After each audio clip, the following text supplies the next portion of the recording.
What is that, cuz? That's an alien, bruv. Believe it. When I landed in the wrong place, though, you get me? The wrong place. Our United Kingdom is in a perpetual state of identity crisis, with class divides accentuated by the Tory-led coalition. David Cameron is hardly an appropriate figurehead at this time because he looks like foie gras piped into a prophylactic. This perpetuates the national stereotypes that we are either privately educated swan-raping poshos or lower-class state-raping oiks.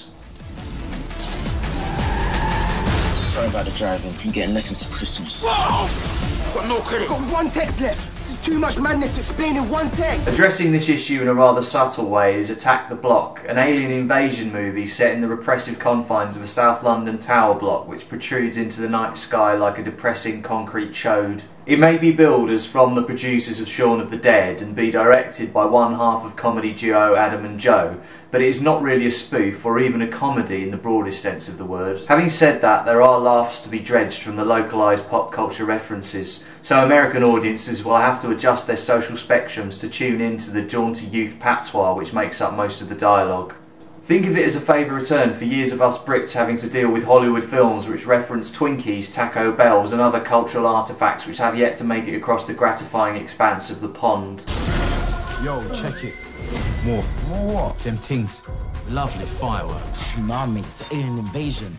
Of course it is. I'm killing them straight. Let's get tooled up, blood. The events of Attack the Block take place on a single evening in November, with the bonfire night festivities first providing perfect cover for a mugging and then for the arrival of extraterrestrial landing pods. The central group of early teenage mini-miscreants kill the first alien that arrives and parade its corpse around the neighbourhood. Unwittingly, they become the target for attacks by increasing numbers of neon-toothed invaders, and they have to team up with the woman they initially victimised. Drug dealers and social politics have to be dealt with in tandem with the marauding beasts, and the inevitable violence is handled subtly enough to retain its impact.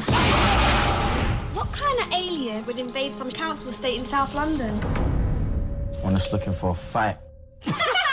While the accuracy of the language used by the youths and their muddled moral attitudes have a feeling of realism in amongst the preposterous alien assault, there are a couple of slightly incongruous characters which detract from what is otherwise a well-rounded movie. Nick Frost's greasy pot seller and the floppy-haired middle-class white boy customer who are thrust into the film feel too caricatured and distract from rather than add to its message. What that message is in the eye of the beholder, and if you're after a brief, tense, claustrophobic romp, then you can definitely find it here. Of course, that description might also be applied to anal sex, which reflects more on me than Attack the Block.